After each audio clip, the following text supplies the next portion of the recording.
আমার রসুলের স্ত্রী কয়জন? 13 জন। কয়জন? 13 জন। কারণ আমার রসুলের যারা দাসী ছিলেন তাদেরকেও আমার রসুল মুক্ত করে দিয়ে, আজাদ করে দিয়ে বিয়ে করেছেন। আজাদ করে দিয়ে কি করেছেন? খালি আজাদ নাকি, মুক্ত করে ছেড়ে দিয়েছেন যে তুমি দেখো, তবে তোমার কাছে একটা বিবাহের প্রস্তাব আছে, তোমার খুশি, তুমি এখন স্বাধীন, তুমি ঘুরতে থাকো। তখন সে ঘুরছে, ঘুরে ঘুরে ঘুরে ঘুরে শেষ পর্যন্ত সে বুঝতে পারছে যে না, আমাকে ইসলামটাই সত্য, ইসলাম গ্রহণ করতে হবে। এই রকমের শান্তি অন্য কোনো ধর্মে নাই, আমি যেই ধর্মে আছি সে ধর্মেও তো আমি এরকমের স্বাধীন না। তখন আমার রসুলের স্বর্ণপন্ন হয়ে শেষ পর্যন্ত ইসলাম গ্রহণ করে 2 জন দাসীর কথা বলা হয় না, মারিয়া কিপ্তিয়া আর একজন, এই দনজনকে আমার রসুল স্বাধীন করে দিয়ে আবার বিবাহ করেছে। এই জন্য আমার রসুলের স্ত্রী কয়জন? 13 জন। কয়জন? এই যে সকলেই যদি আমরা স্বাভাবিক অর্থে বলি তাহলে সকলে আহলে বাইত, এটা স্বাভাবিক অর্থে। সকলের সন্তান আদি আহলে বাইত, এটা স্বাভাবিক অর্থে। এখন রাসূলুল্লাহ সাল্লাল্লাহু আলাইহি সাল্লামের হাদিস যদি আমরা দেখি, যেহেতু আহলে বাইত সম্পর্কে আল্লাহ আয়াত নাযিল করে দিয়েছেন, সূরা আহজাবের 33 নম্বর আয়াতে বলেছেন, ইন্নামা ইউরিদুল্লাহু লিইউযহিবা আনকুমুর রিজসা আহলাল বাইত ওয়া ইউতাহহিরাকুম তাতহীরা। আল্লাহ বলেছেন, হে আহলে বাইত, নিশ্চয়ই আল্লাহ চান তোমাদের থেকে অপবিত্রতা দূর করতে। বলেন না সুবহানাল্লাহ। আল্লাহ চান তোমাদের থেকে যত অপবিত্রতা আছে এগুলো দূর করতে। আল্লাহ বলতেছেন, এবং সম্পূর্ণরূপে তোমাদেরকে আল্লাহ পবিত্র করতে চান। এই যে আহলাল বাইতের কথা বলেছে, রসুলের পরিবারের কথা বলা হয়েছে। আমার রসুল, এই যে আমরা কয়েকজনকে আহলে বাইত বলে থাকি, বাকি সবাইকে আমরা রসুলের পরিবার বলি। কেন বলি?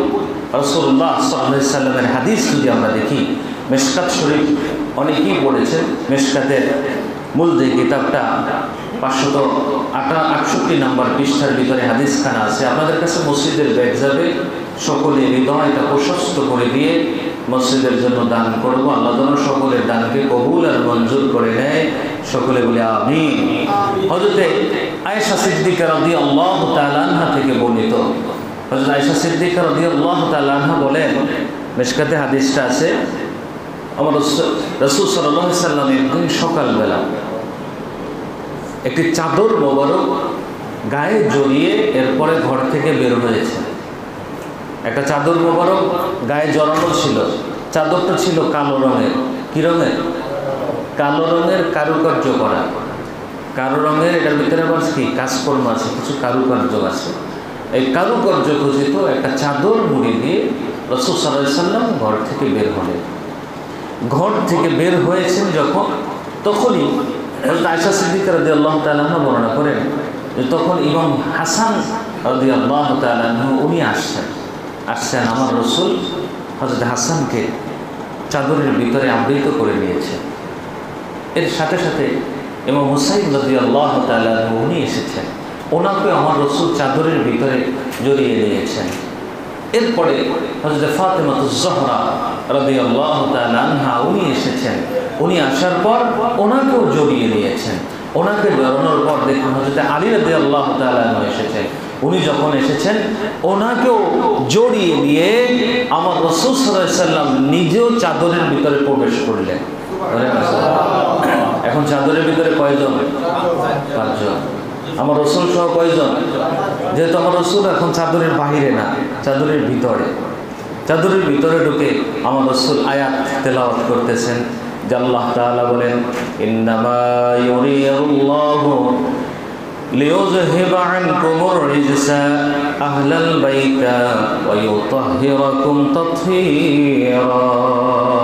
উনি আয়াত তেলাওয়াত করে এরপর আল্লাহর কাছে দোয়া করতেছেন। আল্লাহ, সুন্দর করে আল্লাহর কাছে দোয়া করতেছেন আমার রাসূল। আমার বলতেছেন, আল্লাহ, এরা আমার আহলে বাইত, এরা আমার আহলে বাইত এবং আমার বংশ ঘনিষ্ঠতম লোক, আমার বংশের সবচেয়ে নিকটতম লোক। আল্লাহ, আপনি এদের থেকে অপবিত্রতা দূর করে দেন এদেরকে আপনি পরিপূর্ণ পবিত্র করে দেন। এই হাদিসটা দেখেন, সাথে সাথে যে সকল নামে অসংখ্য কিতাবে এসেছে। সহিহ মুসলিম ৫ম খণ্ডের ভিতরে 1883 নম্বর পৃষ্ঠা বৈরুতের সাহেব। এরপরে দেখেন শাওয়াহিদুত তানজিল আসকানি হানাফি রহমতুল্লাহ আলাইহি ওনার কিতাবের ২য় খণ্ডে ৩৩ নম্বর পৃষ্ঠায়, মুস্তাদরাকে হাকিমের ভিতরে ৩য় খণ্ডে ১৪৭ নম্বর পৃষ্ঠায় এসেছে। আদ-দুররুল মনসুর এটার ভিতরে ৫ম খণ্ডে ১৯০ নম্বর পৃষ্ঠায়, ফাতহুল কাদির শাওকানি ইমাম শাওকানি রহমতুল্লাহ আলাইহি ফাতহুল কাদিরের ভিতরে ৪র্থ খণ্ডে ২৭৯ নম্বর পৃষ্ঠায় হাদিসখানায় এনেছেন। এছাড়াও অসংখ্য কিতাবে হাদিসটা এসেছে। সকলেই হাদিসটাকে সহিহ বলেছেন। সকলে হাদিসটাকে কি বলেছেন? সহিহ বলেছেন। তাহলে আমরা আমার রাসূল আহলে বাইত বলছেন কয়জনকে? ৫ জনকে। আমার রাসূল সহ কয়জন? ৫ জন। আর আমার রাসূল বাদে এখানে কয়জন? ৪ জন আহলে বাইত। আমরা হযরত উম্মে সালামা রাদিয়াল্লাহু তাআলা আনহা ওনার থেকে একটা হাদিস আমরা দেখি। উম্মে সালামা রাদিয়াল্লাহু তাআলা আনহা উনি বলতেছেন, এই যে পবিত্রতার আয়াত, কোন আয়াত? সূরা আহজাবের ৩৩ নম্বর আয়াত। এটা নাজিল হয়েছে আমার ঘরে থাকা অবস্থায়। কোথায় নাজিল হয়েছে? উম্মে সালামা রাদিয়াল্লাহু তাআলা আনহা ওনার ঘরে থাকা অবস্থায়। রাসূলুল্লাহ সাল্লাল্লাহু আলাইহি সাল্লাম আয়াত নাজিল হওয়ার পর উনি বলতেছেন যে উনি হযরতে ইমাম হাসান, ইমাম হুসাইন, ফাতেমা, হযরত আলী রাদিয়াল্লাহু তাআলা আনহুম ওনাদেরকে ডাকালেন। এক ব্যক্তি দিয়ে ওনাদেরকে কি করছেন? ডাকাইছেন। ওনারা যখন আসছে, আসার পর আমার রাসূল বলতেছেন, এরা হলো আমার আহলে বাইত, এরা হলো আমার আহলে বাইত। উম্মে সালামা রাদিয়াল্লাহু তাআলা আনহা উনি বলতেছে, ইয়া রাসূলুল্লাহ, আমি কি আপনার আহলে বাইত না? দেখেন, আমরা যে ওনাদেরকে আহলে বাইত বলি, এই ৪ জনকে কেন বলি? উম্মে সালামা আমার রাসূলের স্ত্রী কিনা? তাহলে আমার রাসূল বলতেছে, রাসূল সাল্লাল্লাহু আলাইহি সাল্লামকে বলতেছেন, ইয়া রাসূলুল্লাহ, আমি কি আপনার আহলে বাইতের শামিল না? রাসূল সাল্লাল্লাহু আলাইহি সাল্লাম বললেন যে তুমি আমার পরিবারের ভালো লোকদের মধ্যে অন্যতম, তুমি আমার পরিবারের ভালো লোকদের মধ্যে অন্যতম, কিন্তু এরা আমার আহলে বাইত, কিন্তু এরা আমার আহলে বাইত। এটা দেখেন, এটার সমর্থন জানিয়েছেন যারা ফাতহুল কাদিরের ভিতরে, ফাতহুল বারি শরহে বুখারী, সেখানেও ৩য় খণ্ডে ৪৪২ নম্বর পৃষ্ঠায় এসেছে। তাফসিরে ইবনে কাসির এসেছে, সহিহ তিরমিজিতে হাদিসটা এসেছে, তাফসিরে তাবারিতে এসেছে, দুররুল মনসুরে এসেছে, মুসনাদে আহমদে হাদিসটা এনেছেন, তাফসিরে কাশফ তিনিও হাদিসটা বর্ণনা করেছেন, তাফসিরে কুরতুবী তিনি হাদিসটা বর্ণনা করেছেন, তাফসিরে ইবনে কাসিরে হাদিসটা এসেছে, তাফসিরে কাবীরে এসেছে, আরও 10টা কিতাবে হাদিসটা এসেছে। সকলেই হাদিসটাকে, হাদিসের মান সহিহ হাসান বলেছেন। সহিহ কি বলেছেন? হাসান বলেছেন, মানে গ্রহণযোগ্য। হাদিসটা কি? গ্রহণযোগ্য। হযরতে জুবাইর, হযরতে জাবির ইবনে আব্দুল্লাহ রাদিয়াল্লাহু তাআলা আনহু তিনি বলেন যে রাসূলুল্লাহ সাল্লাল্লাহু আলাইহি সাল্লাম আহলে বাইতের মর্যাদা সম্পর্কে বলেছেন। কাদের মর্যাদা সম্পর্কে? আহলে বাইতের মর্যাদা সম্পর্কে তিনি বলেন, বিদায় হজে আরাফার দিনে রাসূলুল্লাহ সাল্লাল্লাহু আলাইহি সাল্লাম কাসওয়া নামক একটা উষ্টির পিঠে আরোহণ করছিলেন। তখন আমার রাসূল একটা ভাষণ দিচ্ছিলেন। ভাষণের ভিতরে আমার রাসূল বলেছিলেন, ইয়া আইয়ুহান নাস ইন্নী ক্বাদ তারাকতুম ফীকুম মা মিন আখাযতুম বিহি লান তাদিল্লু। তোমাদের কাছে এমন কিছু জিনিস রেখে যাচ্ছি, যেগুলো যদি তোমরা আঁকড়ে ধরে থাকো তাহলে তোমরা পথভ্রষ্ট হবে না। তোমরা কি হবে না? পথভ্রষ্ট হবে না। আমার রাসূল বললেন, কিতাবাল্লাহ, ১ নম্বরে আল্লাহর কিতাব। ১ নম্বরে কি? আল্লাহর কিতাব। ২ নম্বরে ওয়া ইতরাতি আহলাল বাইতি, আর যদি তোমরা আহলে বাইতকে আঁকড়ে ধরে থাকো। কাদেরকে আঁকড়ে ধরে থাকে? আহলে বাইতকে যারা আঁকড়ে ধরে থাকবে। আমার রাসূলুল্লাহ হাদিসে বলেছে, যারা আমার আহলে বাইতকে ভালোবাসবে সেজন্য আমাকে ভালোবাসে, আর যে আমাকে ভালোবাসলো সেজন্য আল্লাহকে ভালোবাসলো। তিরমিজিতে হাদিসটা এসেছে, দেখেন তিরমিজিতে একটা হাদিস এসেছে, সেখানে বলা হয়েছে রাসূলুল্লাহ সাল্লাল্লাহু আলাইহি ওয়াসাল্লাম বলতেছেন যে তোমরা, সাহাবীদেরকে উদ্দেশ্য করে বলতেছেন যে তোমরা আল্লাহকে মহব্বত করো, কারণ আল্লাহ তোমাদেরকে রিজিক দেয়, খাওয়ায়, আর আল্লাহর কারণে তোমরা আমাকে মহব্বত করো, আল্লাহর কারণে তোমরা আমাকে মহব্বত করো, আর আমার কারণে তোমরা আহলে বাইতকে মহব্বত করো। আমার রাসূল কিন্তু হাদিস শেষ করে দিতে পারতেন আমার পর্যন্ত বলে, আমার রাসূল বলতেছেন যে না, আহলে বাইতকে তোমরা মহব্বত করো। অসংখ্য হাদিসে আহলে বাইতের মর্যাদা সম্পর্কে এসেছে, আহলে বাইতের কথা বলা হয়েছে। আহলে বাইত আমরা অনেক ওয়াজ নসিহতে শুনে থাকি, অনেকেই অনেক বিভিন্ন কটাক্ষ করে কথা বলে থাকে, অনেক আলেম ওলামারাই কথা বলে থাকে, শুধুমাত্র বুঝ এলেমের যে গভীরতা কম থাকার কারণে, এলেমের বুঝ সঠিক জ্ঞানটা তাদের অনেকেরই সঠিক জ্ঞানটা না নিয়ে শুধু ফক ফক ফক ফক করে কথা বলতে পারলেই মনে হয় যে কিছু হয়ে গেছে। স্টেজে উঠা, আপনারা তো গবেষণা করেন না, আমি কোরআন গবেষণা করে দেখেছি 43 জায়গায় ভুল আছে, মান আছে না? যদি আমাকে সাহেব হয়, আমার পিসা বলে, আমার পীরও যদি হয়, আমি যাকে শেখ পীর বলি, মুর্শিদ মানি যাকে, আমার মুর্শিদ যদি বলে কোরআনের এক জায়গায় 43 জায়গা না, এক জায়গায় ভুল আছে, সাথে সাথে পীরগিরি শেষ, তার ইমান থাকবে আর মুসলিম থাকবে? এরা যদি কাফের কেউ বলে অসুবিধা আছে? এটা কারা বলে? হুজুররা বলে। আবার কাফের বললো হয়তোবা আমার উপরে আবার বিশাল কিছু আসতে পারে। কাফের কেন কইলেন? আমার পছন্দের আলোচক। আপনি বুঝেন, একটা গ্রুপ আমরা 2-3 বছর যাবত শুনতেছি যে সূরা বুরুজ এটা আল্লাহর নাযিলকৃত সূরা না, এটা বলে আমার রাসূল সাল্লাল্লাহু আলাইহি ওয়াসাল্লাম বানাইছে। এই তথ্য দেখেন, এই যে দোষারোপটা কার উপরে করছে? আপনি দেখেন রাসূল সাল্লাল্লাহু আলাইহি ওয়াসাল্লামের উপরে তারা তহমতটা দিছে, তহমত দিয়া আমার রাসূলের নবুয়তটাই তারা অস্বীকার করে ফেলছে। তাহলে আমার রাসূল যদি মিথ্যাবাদী হয়, তাহলে আমার রাসূলের নবুয়ত থাকে? হাই, কিভাবে দেখেন সুন্দর করে বোঝাচ্ছে যে সূরা বুরুজ এটা কোরআন শরীফের সূরা আমরা মানি না। সূরা বুরুজ কোরআন শরীফের সূরা, এরা কি করে না? মানে এরা আবার মুসলমান, এরা আবার শায়েখ, বড় বড় শায়েখ। আমি তো ছোট মসজিদের ইমাম সাহেব, মসজিদও ভাঙ্গাচোরা, জায়গা হয় না, মসজিদের রাস্তাঘাটে নামাজ পড়া লাগে, এই জন্য হয়তো আমি ছোট মানুষ, আমার কথা গ্রহণযোগ্য না। এরা তো বড় শায়েখ, ঘরে একলা একলা বইয়া মাইক একটা ভিডিও সামনে নিয়ে, ক্যামেরা নিয়ে, দর্শক নেই আর কি, ঘরে বই বই রুমালটারে মুড়া দিয়া এরপরে মুখটারে ব্যাং গায়ে ব্যাং গায়ে, একটা কথা বললেও তো সৌন্দর্য আছে, রুমালটার টাইম নিয়ে একবারে এই পর্যন্ত ঘোমটা দিয়ে রয়েছে। এরপরে বলতেছে যে সূরা বুরুজ এটা কোরআন শরীফের সূরা না। আর একজন আবার মাহফিলের স্টেজে বইয়া সেটা বক্তব্য, আপনারা তো কোরআন গবেষণা করেন না, আমি পুরো কোরআন তাফসীর করে দেখেছি, 43 জায়গায় না যায় কোথায় ভুল আছে।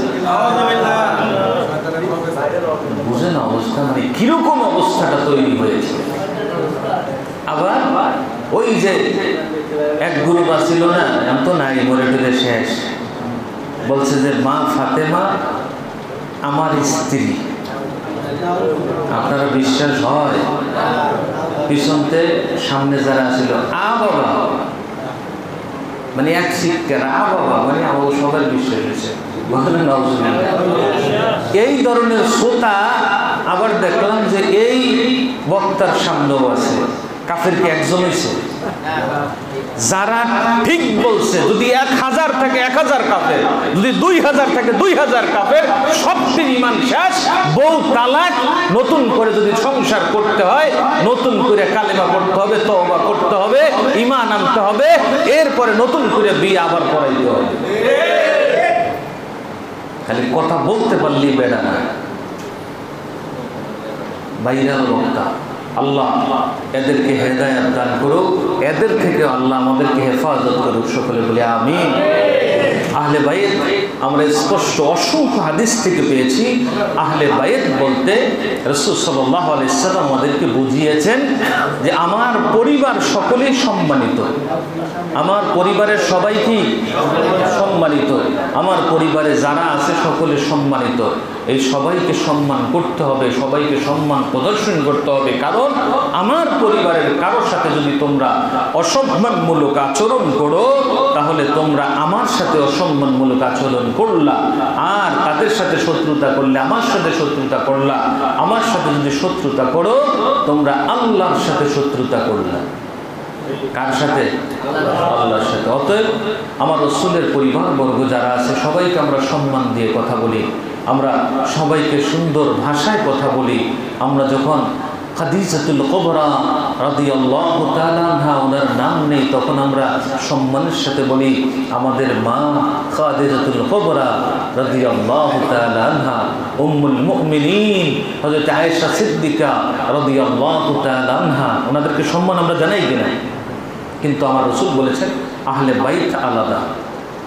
আহলে বাইত হলো হযরত আলী রাদিয়াল্লাহু তাআলা আনহু, হযরত ফাতেমাতুজ জহরা রাদিয়াল্লাহু তাআলা আনহা, হযরত ইমাম হাসান রাদিয়াল্লাহু তাআলা আনহু এবং হুসাইন রাদিয়াল্লাহু তাআলা আনহু। এদের সাথে যারা শত্রুতা পোষণ করলা, তারা আমার সাথে শত্রুতা পোষণ করলা। আর আমার সাথে যারা শত্রুতা পোষণ করলা, তারা আল্লাহর সাথে শত্রুতা পোষণ করলা। অতএব এই ইমামে হুসাইন রাদিয়াল্লাহু তাআলা আনহু, ওনার আলোচনা আমরা এজন্য করি যে আমার রাসূল এই পরিবারের সবার মাঝ থেকে আহলে বাইত হবে হিসাবে আমার রাসূল সিলেক্ট করে গেছে। এজন্য আমরা উম্মে কুলসুম ওনার সন্তানাদি নিয়ে আলোচনা করি না, কারণ আমার রাসূল ওনাদেরকে আহলে বাইত বলে নাই। ওনাদেরকে কি বলে নাই? আহলে বাইত বলে নাই। এজন্য যদি কোনো মুহাদ্দিস ভুল করে যদি বলে যে না হোসেন বাদের মানে দুশমনি আমার নবীর সাথে, দুশমনি কার সাথে? ইয়াজিদের দুশমনি ছিল আমার রাসূলের সাথে। ইয়াজিদের দুশমনি শুধুমাত্র ইমাম হোসাইনের সাথে ছিল না, ইমাম হোসাইন নিজের জীবন দিয়ে দিয়েছে। তারপর ফাসিক ব্যক্তির কাছে ইমাম হোসাইন কি করে নাই? বায়াত গ্রহণ করে শত চেষ্টা করেছিল যে তোমরা ইয়াজিদের কাছে বায়াত গ্রহণ করো, কিন্তু ইমাম হোসাইন নয়, আমার রাসূলের অসংখ্য সাহাবী পর্যন্ত এই যে কুখ্যাত ইয়াজিদ এর কাছে বায়াত গ্রহণ করে। আব্দুল্লাহ ইবনে মাসউদ, আব্দুল্লাহ ইবনে জাবের, এরা কেউ বায়াত গ্রহণ করে নাই, বরঞ্চ মদিনার বুকে গিয়ে মক্কায় গিয়ে আব্দুল্লাহ ইবনে মাসউদের মতো সাহাবীকে তারা শহীদ করে দিয়েছে। আব্দুল্লাহ ইবনে জাবেরকে তারা শহীদ করে দিয়েছে, কারণ তাদের কথা মানে নাই। তারা মক্কায় কাবা ঘরে আগুন লাগিয়ে দিয়েছে, তারা মদিনাতুল মুনাওয়ারারে সেখানে ঘোড়ার জায়গা বানিয়েছে, ঘোড়ার আস্তাবল বানিয়েছে। 7 দিন পর্যন্ত মক্কা মদিনার আযান বন্ধ করে দিয়েছিল। মক্কা মদিনায় একটা দর্শনের খেলা শুরু করে দিয়েছিল।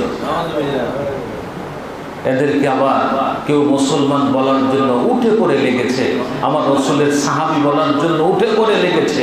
আরে আমার রাসূলের আমলে থাকলেই সাহাবী না, আমার রাসূলকে দেখলেই সাহাবী না, আমার রাসূলকে ঈমান ইয়াকিনের সাথে দেখতে হবে, ঈমান থাকতে হবে, তাহলে সে সাহাবী থাকবে। আবু জাহেল আমার রাসূলকে দেখেছে, আবু লাহাব আমার রাসূলকে দেখেছে, কিন্তু তারা সাহাবী না, কারণ আমার রাসূলকে ঈমান ইয়াকিনের সাথে দেখে, আমার রাসূলের প্রতি ঈমান আনে। এই ইয়াজিদ আমার রাসূলকে দেখলেই সাহাবী হবে?